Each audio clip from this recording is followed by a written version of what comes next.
Hello and welcome to Disha's official YouTube channel. I am Raghav bringing daily news analysis. Rising sea levels. Recently, a study has projected that sea levels will rise around Lakshadweep Islands due to the impact of global warming. It will affect airport and residential areas that are quite close to the present coastline. India's smallest union territory, Lakshadweep, is an archipelago consisting of 36 islands with an area of 32 square kilometers. Sea level rise is an increase in the level of world's oceans due to the effects of climate change, especially global warming. SLR could lead to coastal flooding, destruction of coastal biodiversity, dangerous storm surges, among various other fatal consequences. Relocation, building sea walls and enclosures, and architecture to steer flow of water are a few steps taken to combat SLR.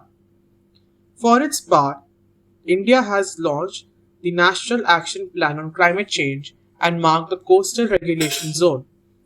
The latest regulations also take into account rising sea levels due to global warming. Some other steps in this direction would include switching from fossil fuels to clean alternatives, instituting carbon tax on industries, afforestation, subsidizing research on climate change, and most importantly, following the Paris Agreement. Government proposes amendments to the Cinematography Act 1952.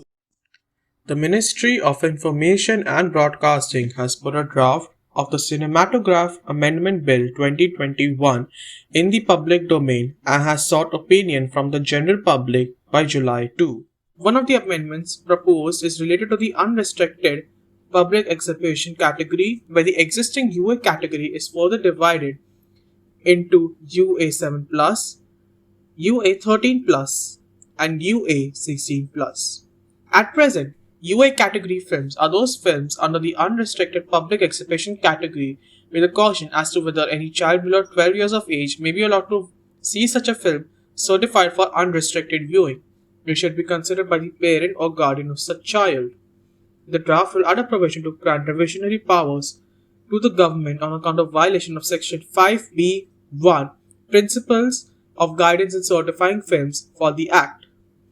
The provision of Section 5B1 are derived from Article 19(2) of the Constitution and are non-negotiable. The draft bill proposes to insert Section 6AA, which prohibits unauthorized recording. On account of violation of Section 5B1 of the Act, the central government may, if it considers necessary to do so, direct the chairman of the board to re-examine the film. Indian Certification of Medical Devices 13,485 plus scheme. Quality Control of India QCI launched IC-Med Plus scheme with added features to the IC-Med scheme that have been launched for certification of medical devices in 2016. IC-Med was aimed at enhancing patient safety to provide enhanced consumer protection along with the much needed product credentials to manufacturers for installing confidence amongst buyers with users. IC-Med 13485 Plus has been designed to integrate quality management system components and product-related quality validation processes through witness testing of products with the reference to the defined product standards and speculations. Creation of integrated tri-service theatre commands. Recently, a high-level committee has been formed for the consultations of the creation of integrated tri-service theatre commands. The committee will examine all issues and find a way forward before a formal note on their creation is sent to the Cabinet Committee of Security. The proposed Air Defense Command plans to integrate all the assets of the armed forces, while the Marine Theatre Command plans to bring in all the assets of the Navy, Coast Guard, as well as coastal formations of the Army and Air Force under one umbrella. An integrated theatre command envisages a unified command of the three services under a single commander for geographical areas that are of strategic security concerns. The commander of such a force will be able to bear all resources at his disposal from the Army, the Air Force, and the Navy with seamless efficiency. The integrated theatre command will not be answerable to individual services. Integration and jointness of these three forces will avoid duplication of resources. The resources available under each service will be available to other services too. The Committee has recommended the creation of three integrated theatre commands: northern of the China border, western of the Pakistan border, and southern for the maritime role. RBI allows Centrum to set up small finance banks, paves way to take over for PMC Bank.